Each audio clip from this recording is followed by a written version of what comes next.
வாழ்க, குருவே துணை, குரு அடி போற்றி. இப்போ பார்த்தீங்கன்னா 2025 தமிழ் வருட பிறப்பில் பார்த்தீங்கன்னா 12வது மாதம் கடைசி மாதமான பங்குனி மாதத்திற்கு என்ன விதமான பலாபலன்கள் ஒவ்வொரு ராசிக்கும் இருக்குது அப்படிங்கிறத நம்ம விரிவாக தெளிவாக பார்க்க இருக்கிறோம். அந்த வகையில் பங்குனி மாதம் அப்படின்னு எடுத்துக்கிட்டோம்னா பங்குனி உத்திரம் அப்படிங்கிறது மிக சிறப்புமிக்க பண்டிகையாக இருக்குது. அது மட்டும் இல்லாமல் இந்த பங்குனி மாதத்தில் 7 சுப முகூர்த்தங்கள் வருது. பங்குனி மாதத்தில் தான் பார்த்தீங்கன்னா கிராமப்புற திருவிழாக்கள் தொடங்கக்கூடிய ஒரு காலகட்டமாக இருக்குது. இந்த பங்குனி மாதத்தில் சூரிய பகவான் பார்த்தீங்கன்னா காலச்சக்கரத்தின் 12வது ராசியான மீனம் ராசியில் அமர்ந்து அருள்பளிக்கக்கூடிய ஒரு அற்புதமான மாதமாக இந்த மாதம் இருக்குது. இந்த மாதத்தை பொறுத்த வகையில் பல்வேறு விதமான சிறப்பு பண்டிகைகள் இருந்தாலும் திருவிழாக்களும் திருமணங்களும் அதிகமாக நடக்கக்கூடிய ஒரு மாதமாக இந்த பங்குனி மாதம் அப்படிங்கிறது அமைஞ்சிருக்கு. நேயர்கள் அனைவருக்கும் இந்த பங்குனி மாதத்தில் ஒவ்வொரு ராசிக்கும் எப்படி இருக்கும், என்னென்ன விசேஷங்கள் இருக்குது, என்ன செய்யலாம், என்ன செய்யக்கூடாது, என்ன விதமான வழிபாடுகள் செய்யலாம் அப்படிங்கிறதை பற்றியும், என்னென்ன முயற்சிகள் கை கொடுக்கும் அப்படிங்கிற பற்றியும் முழுமையாக தெளிவாக நம்ம பார்க்க இருக்கிறோம். நம்ம வீடியோவை தொடர்ச்சியாக நீங்கள் முழுமையாக பாருங்கள். இப்போ உங்களுடைய ராசிக்கு எப்படி இருக்கு அப்படிங்கிறத இப்போ பார்க்கலாம். ராசி காலச்சக்கரத்தின் 12வது ராசியான மீனராசி.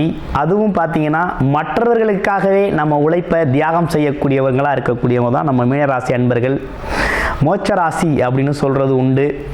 எதுலேயும் விருப்பம் இல்லை, ஆனாலும் மற்றவங்களுக்காக தன்னோட வாழ்க்கையை அர்ப்பணிக்கக்கூடியவர்கள், உழைப்பை செலுத்தக்கூடியவர்கள். இன்னொரு விஷயம், அந்த மீனராசியில் ஒரு சிக்கல் இருக்குது. என்னன்னு கேட்டிங்கன்னா, எப்போதுமே மனநிலையில் மாற்றம் ஏற்பட்டுக்கிட்டு இருக்குது. முடிவெடுக்கிறது மாதிரி செயல்பட முடியலை அப்படிங்கிற ஒரு சிச்சுவேஷன் நீண்ட காலமாக இருக்குது மீனராசி அன்பர்களுக்கு. திட்டமிட்டபடி செயல்பட முடியாது. நமக்கு நாளைக்கு ஒரு திட்டம் இருக்கும், ஒரு டைம் டேபிள் இருக்கும், அதை ஃபாலோ பண்ணுறதுல ஒரு குழப்பம் இருக்கும். அதுக்குள்ளே பல்வேறு குழப்பங்கள் வந்து அதை அப்படியே டைரக்ஷனே மாற்றி விட்டுரும். இது ரொம்ப காலமாக மீனராசிக்கு இருக்கக்கூடிய ஒரு சிக்கலாக இருக்குது. ஆனால் இருந்தாலும் மீனராசி அன்பர்கள் குருவோட ஆதிக்கம் பெற்றவர்களாக இருக்கிறதுனால அமைதி, ஆனந்தம் இதை அனுபவம் செய்யக்கூடியவங்களாக இருக்கிறீங்க. இந்த அனுபவம் செய்யக்கூடியவங்களாக இருந்தாலும் இந்த காலகட்டம் உங்களுக்கு எப்படி இருக்குன்னா, 7.5 சனியோட பிடியில் இருக்கிறீங்க மீனராசி அன்பர்களுக்கு. 7.5 சனி காலம். அது மட்டும் இல்லாமல் வருகின்ற மாதங்கிட்ட இந்த மாதம் முடிஞ்ச உடனே பார்த்தீங்கன்னா உங்களுக்கு ஜென்மச்சனி துவங்கிருச்சு. ஏற்கனவே நமக்கு ராகு பகவான் மேலே இருந்து ஏகப்பட்ட ஆசைகளை நமக்கு கொடுத்துக்கிட்டு இருந்தார். கண்ணா பின்னான்னு படு குழப்பம். அதை செய்யலாம், இதை செய்யலாம், அதில் முன்னேறலாம், இதில் முன்னேறலாம். அது மட்டும் இல்லாமல் பேராசைகளை நிறைய உருவாக்கி கொடுத்துக்கிட்டு இருந்தது மட்டும் இல்லாமல் பல்வேறு விதமான தொழில் வாய்ப்பு, வேலை வாய்ப்புகளையும் நமக்கு கொடுத்துக்கிட்டு இருந்தார். ஆனால் இப்போ என்ன நடந்திருக்கு, இந்த பங்குனி மாதம் எப்படி இருக்குது அப்படின்னு பார்க்கையில் உங்கள் ராசியிலே நிறைய கிரகங்கள் ஆக்குபை பண்ணிடுச்சு. ஏற்கனவே ராகு அமர்வு, இப்போ சுக்கிரன் 8க்குடைய சுக்கிரன், 7க்குடைய புதன் நீசம், அதே நேரத்தில் 6க்குடைய சூரியன் அமர்ந்திருக்கிறார். அப்போ நல்ல கிரகங்களோட தொடர்பு அப்படிங்கிறதே உங்கள் ராசியிலே இல்லை. அப்போ இந்த மாதம் கொஞ்சம் கவனமாக தான் இருக்கணும். ஆமாம், எதுக்கும் பேராசை படக்கூடாது. உடல் ஆரோக்கியத்தில் கவனம் எடுத்துக்கணும். மைண்ட் டைவர்ஷன், மன ஆரோக்கியத்தில் கவனம் எடுத்துக்கணும். தேவையில்லாத குழப்பத்துக்கு தன்னை ஆட்படுத்திக்கப்படாது. வழிபாடுகள் ரொம்ப அவசியம். அடிக்கடி வாரத்திற்கு 2-3 தடவை ஆலயங்களுக்கு சென்று வரோம். ஆமாம், அதுலேயும் குறிப்பாக அம்மன் ஆலயங்கள், பெருமாள் ஆலயங்கள், அடுத்து பார்த்தீங்க அப்படின்னா குரு பகவான், சித்தர் வழிபாட்டு தலங்கள், இங்கெல்லாம் போயிட்டு வந்தால் ரொம்ப நல்லது. சரி, வேறு ஏதாவது தொழில் வருமானத்துக்கு வாய்ப்பு இருக்கா அப்படின்னு பார்த்தா வருமானம் கொஞ்சம் தடைப்பட்ட வருமானமாக தான் இருக்குது. வருமானம் அப்படியே ஒரு ஃப்ளோவில் வர்றது மாதிரி இல்லை. முயற்சிக்கேற்ற வருமானம் அப்படிங்கிறது கிடைக்கிது, அதில் எந்த குறைபாடும் இல்லை. அடுத்து வீட்டில் குடும்பத்தில் மகிழ்ச்சி நல்லா இருக்கா அப்படின்னு பார்த்தோம்னா வீட்டோட குடும்பத்தோட தேவைகளை உறுதியாக நிறைவேற்றுவீங்க. உங்கள் சகோதர வழியில் உங்களுக்கு ஒற்றுமை அதிகரிக்கும். அவங்களோட உங்களுக்கு உதவிகள் கிடைக்கக்கூடிய காலகட்டம். இடம் பூமி ஏதாவது வாங்கலாமா பண்ணலாமான்னு ஒரு யோசனை வரும். வீடு கட்டலாமா அப்படிங்கிற எண்ணமும் அதிகரிக்கக்கூடிய வகையில் இருக்குது. அதுக்காக நீங்கள் ஒன்றும் பெரிய முயற்சிகள் அப்படிங்கிறது இந்த காலகட்டத்தில் செய்ய வேண்டியதில்லை. தானாகவே அமையுது அப்படின்னா உங்களோட தசாபுத்தி அமைப்பு நல்லா இருக்குது அப்படின்னா பயன்படுத்திக்கலாம்.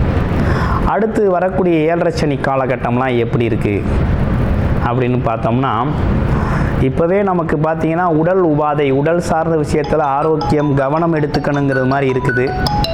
அடுத்தடுத்து வரக்கூடிய அமைப்புகள்லாம் பார்த்தீங்கன்னாக்க உங்களுக்கு நல்ல முன்னேற்றத்தை தான் தருது. ஒன்றும் பயப்பட வேண்டாம். ஒரே ஒரு விஷயம், இந்த ஜென்மச்சனி பாதிப்பு மட்டும் ஒரு சின்ன குழப்பத்தை கொடுத்தாலும், அதே உங்களுடைய ராசி குரு பகவானோட சுபத்துவமான ஒரு ராசி அப்படிங்கிறதுனால ஒரு பெரிய பாதிப்பு அப்படின்னு நீங்கள் எதிர்பார்த்துட வேண்டாம். உடல்நிலையில் மனநிலையில் ஒரு சின்ன இறுக்க நிலை ஏற்படும். சின்ன சின்ன குழப்பங்கள் வந்து போகுமே தவிர தொழில் வேலை சம்பந்தப்பட்ட விஷயம், வருமானம் சம்பந்தப்பட்ட விஷயத்தில் நல்ல முன்னேற்றம் காணக்கூடிய அமைப்பு தான் இருக்குது. நல்ல முன்னேற்றம் காணக்கூடிய அமைப்பு தான் உங்களுக்கு இருக்குது. அதனால் முன்னேற்றத்தை நோக்கி நீங்கள் பயணம் பண்ணலாம். வண்டி வாகனங்களில் போகிறது கொஞ்சம் பார்த்து போகணும். வெளிநாடு வெளியூர் பயணங்கள் கொஞ்சம் நல்லாயிருக்கும். வேலைக்காக தொழிலுக்காக போனீங்கன்னா நல்லாயிருக்கும். கொஞ்சம் சுறுசுறுப்பாக செயல்படணுங்கிற அமைப்பு இருக்குது. பல்வேறு விதமான தொழில் வாய்ப்புகள் வேலை வாய்ப்புகள் அமையும். அதே போல் இந்த ஏற்ற இறக்கமான இடங்களில் ஏறுறது, சறுக்கலான இடங்களில் ஏறுறது, படிக்கட்டுகள் ஏறுறது, உயரத்தில் நின்று வேலை பார்க்குறது, இப்படிப்பட்ட விஷயங்கள்லாம் கொஞ்சம் கவனம் எடுத்துக்கங்க. இந்த காலகட்டத்தில் கொஞ்சம் கவனம் எடுத்துக்கங்க. ஏன்னா 7ஆம் இடத்துல இருக்க ராகு கேதுக்கள், ராசி 7ல் இருக்கக்கூடிய ராகு கேதுக்கள் ஒரு மாற்றம் அடைஞ்சாலே கொஞ்சம் நல்ல மாற்றம் ஏற்படும் உங்களுக்கு. அடுத்து அவங்க மாறுறது போக அடுத்து சனி பகவான் வர்றாரு. கிட்டத்தட்ட உங்கள் வாழ்க்கை அப்படிங்கிறது கொஞ்சம் தடுமாற்றமாகவே போனாலும் இனி வர்ற காலங்களில் இந்த ஜென்மச்சனியால் சில பாதிப்புகள் உடல் சார்ந்து, வேலை தொழில் சார்ந்து, உறவுகள் சார்ந்து இருக்குது. அதனால் கொஞ்சம் கவனமாக இருங்க, அவேர்னஸாக இருங்க.